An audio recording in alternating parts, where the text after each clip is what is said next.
Assalamualaikum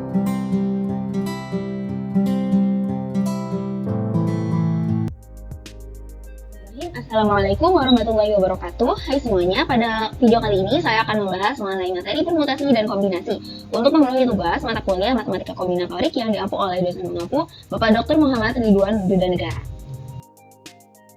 Perkenalkan, nama saya Sofi Widato Hasanah dengan NPM 20106310534 dari kelas 6C Prodi Pendidikan Matematika, Fakultas Keguruan dan Ilmu Pendidikan Universitas Singapura Bangsa Karawang. Nah, pada video kali ini akan ada dua topik, yaitu topik permutasi dan topik kombinasi. Sebelumnya, permutasi adalah pengaturan sebagian atau seluruh himpunan dalam urutan tertentu. Urutan elemennya diperhatikan, contohnya misalnya ada dua bola berwarna merah dan putih yang akan dimasukkan ke dalam dua kotak secara bergantian dengan masing-masing kotak memuat satu bola. Berapa jumlah urutan kemungkinan yang mungkin? Nah, ada dua bola yang berbeda warna dan dua kotak. Karena urutan elemen diperhatikan, jadi misalnya pada kotak A ini ada bola merah dan pada kotak B itu ada bola putih. Kemungkinan yang pertama. Kemungkinan yang kedua adalah pada kotak A ada bola putih dan pada kotak B ada bola merah. Jadi ada dua kemungkinan, urutan kemungkinan. Nah, permutasi ini ada dua macam. Yang pertama adalah pengulangan diperbolehkan. Contohnya permutasi pada gawai atau gadget. Misalnya 2, 4, 4, 9. Nah, boleh kan ya ada 4-nya 2 kali. Nah, yang kedua adalah pengulangan yang tidak diperbolehkan. Contohnya, urutan pada pemenang lomba balap. Misalnya ada 3 pembalap pertama melewati garis akhir. Tidak mungkin kan satu pembalap menjadi juara pertama dan juara kedua secara bersamaan. Jadi harus beda gitu urutannya. Nah, ini ada definisi 6.1, definisi dari permutasi itu sendiri. Permutasi adalah jumlah urutan yang berbeda dari pengaturan objek-objek. Permutasi merupakan bentuk khusus dari aplikasi aturan perkalian. Ini ada di awal ya, di aturan hitung. Dimana misalnya n adalah jumlah objek, maka kaidah perkalian permutasinya adalah n dikali n-1 dikali n-2, seterusnya sama dengan 2 kali 1 sama dengan n faktorial. Nah, jadi permutasi ini erat hubungannya dengan faktorial. Masih ingat kan ya tentang faktorial? Nah, karena sampai habis gitu, sampai n-nya habis, misalkan 1, maka ini rumus ini berlaku untuk semua bola dan semua kotaknya jumlahnya sama, jadi sampai habis gitu, sampai terpenuhi. Nah, di definisi 6.2, permutasi R dari N objek adalah jumlah kemungkinan urutan R buah objek dengan R kurang dari atau sama dengan N, yang dalam hal ini pada setiap kemungkinan urutan tidak ada objek yang sama. Tidak ada objek yang sama, berarti yang tadi macamnya ada dua tadi. Maka kaidah perkaliannya n dikali n-1 dikali n-2 seterusnya sama dengan n min r-1. Nah, jadi ini dia sampai habis gitu. Misalnya ada 12 bola yang akan ditempatkan pada 7 kotak. 12 kali 12 min 1 kali 12 min 2 seterusnya sampai dengan 12 dikurangi 7 min 1. 7 min 1 berarti 6, berarti sampai 12 dikurangi 6 sama dengan 12 kali 11 kali 10 kali 9 kali 8 kali 7 kali 6 sama dengan 479.100.600. Nah, ingatlah jumlah susunan berbeda dari pemilihan n objek yang diambil dari n objek disebut permutasi R. Dilambangkan dengan P kali n, R, yaitu P dalam kurung n, R sama dengan n dikali n min 1 seterusnya sampai dengan n min r-1 sama dengan n faktorial per n min r faktorial. Nah, ini pernyataan kedua atau disingkat P atau permutasi n, R sama dengan n per n min r faktorial. Nah, n itu apa sih? Jumlah objeknya. R itu banyaknya penyusunan. Seperti n itu tadi jumlah bolanya, sedangkan R itu adalah jumlah kotaknya, dimana n pasti lebih besar daripada R nih di sini tadi. Nah, kita agar lebih jelas langsung ke contohnya ya. Berapa banyak kata yang terbentuk dari kata unsika? Unsika ini ada berapa huruf? Ada U-N-S-I-K-A, ada 6 huruf. Anggap setiap huruf dalam unsika sebagai bola yang berbeda warnanya dan 6 buah kotak. Karena tadi ada 6 huruf ya, jadi ada 6 kotak yang akan diisi dengan satu bola pada setiap kotak. Cara yang pertama, yang tadi n dikali n-1 dikali n-2 seterusnya sampai dengan n dikurangi r-1. Nah, ini berarti 6 dikali 6 min 1 dikali 6 min 2 dikali 6 min 3 dikali 6 min 4 dikali 6 min 5 dikali 6 min 6 sama dengan 6 kali 5 kali 4 kali 3 kali 2 kali 1 sama dengan 720. Nah, cara yang kedua adalah pakai yang permutasi tadi. Mutasi P dikali 6,6 sama dengan N faktorial per 6 min 6 faktorial sama dengan 6 faktorial, karena 6 min 6 adalah 1. 6 bagi 1, 6. Sama dengan, karena faktorial ini sama kayak permutasi, jadi ini agak mirip ya. 6 dikali 5 kali 4 kali 3 kali 2 kali 1.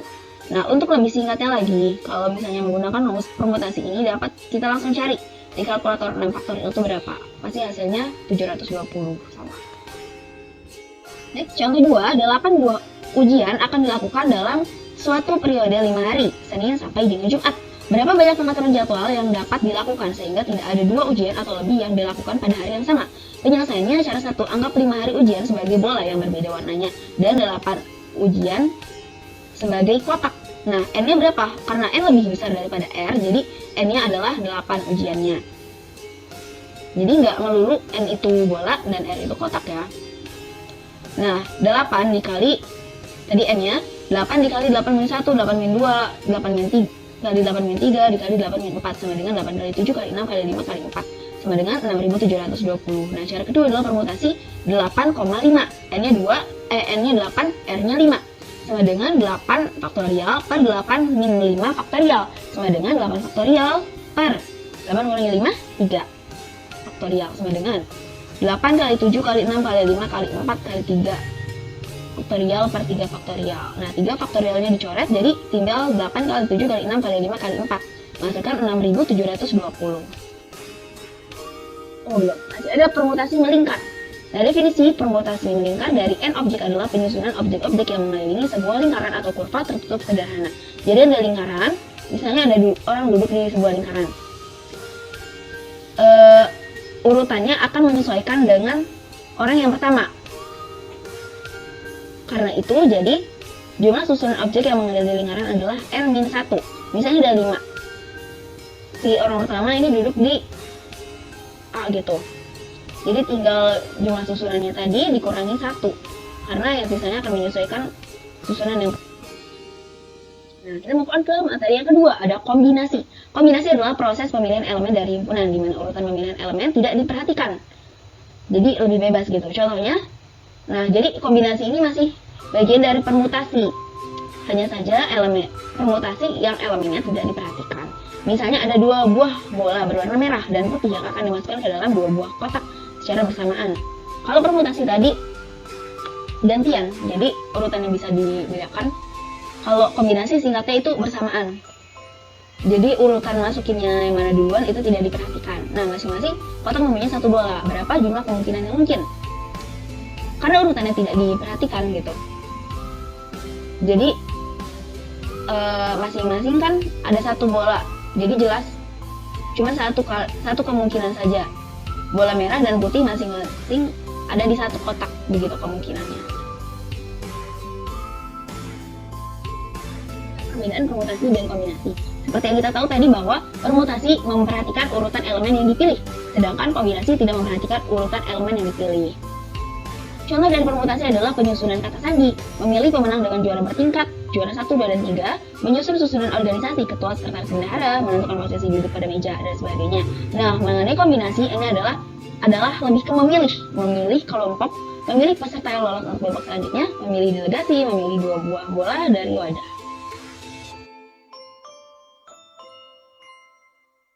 Kombinasi bagian dari permutasi, jadi masih sama ya. Nah, definisi 6.4, kombinasi R elemen dari N elemen adalah jumlah pemilihan yang tidak terurut R elemen yang diambil dari N buah elemen. Secara umum, rumus kombinasi adalah kombinasi N, R sama dengan N dikali N-1 dikali N-2 seterusnya sama dengan N dikurangi R-1 per R faktorial sama dengan N faktorial per R faktorial dikali N-R faktorial. Nah, apa coba bedanya dengan yang permutasi tadi? Kalau permutasi tadi tidak per R faktorial, sedangkan di kombinasi ini ada R faktorial per R faktorial. Atau disingkat menjadi kombinasi N, R sama dengan N faktorial per R faktorial dikali N min R faktorial. karena kan kemungkinannya pada kombinasi ini lebih sedikit karena tidak dibedakan urutannya. Nah, selanjutnya ada interpretasi kombinasi. Yang pertama adalah persoalan kombinasi N, R sama dengan menghitung banyaknya himpunan bagian yang terdiri dari R elemen yang dapat dibentuk dari himpunan dengan 2 elemen. Persoalan kombinasi N, R dapat dipandang sebagai cara memilih R buah elemen dari N buah elemen yang ada. Tetapi urutan elemen di dalam susunan hasil pemilihan tidak penting. Nah, jadi lebih ke memilih kombinasi itu.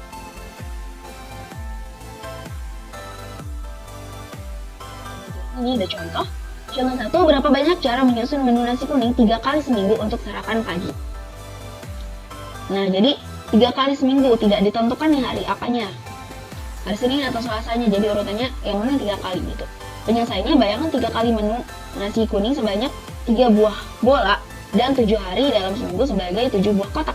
Bayangan pengaturan jadwal menu nasi kuning adalah kata kombinasi 7,3 sama dengan 7 faktorial per 3 faktorial 4 faktorial sama dengan 7 kali 6 kali 5 karena hasilnya dikali 4 tapi 4-nya sudah dibagi dengan 4 faktorial ini per tinggal tersisa 3 faktorial, jadi 3 kali 2 kali 1 sama dengan 3 kali 2 itu adalah 6, jadi 6-nya hilang ya, tinggal 7 kali 5 sama dengan 35 cara. Kedua, dalam satu kelompok terdapat 6 orang. Jika 2 orang diantaranya akan melakukan presentasi di depan kelas, berapa banyak susunan yang mungkin untuk memilih 2 orang tersebut? Pembahasannya, karena dari 2 orang yang dipilih tidak memperhatikan urutan, maka soal ini dapat diselesaikan dengan rumus kombinasi dengan N sama dengan R 6 dan R sama dengan 2. Kombinasi 6,2 sama dengan 6 faktorial per 2 faktorial kali 6 dikurangi 2 berapa? 4 faktorial sama dengan 6 dikali 5 dikali 4 per 2 kali 1 kali 4 faktorial. 4 faktorialnya dicoret jadi seperti ini sama dengan 6 bagi 2 adalah 3, jadi tinggal 3 kali 5 sama dengan 15 cara. Nah, terima kasih yang telah menyaksikan.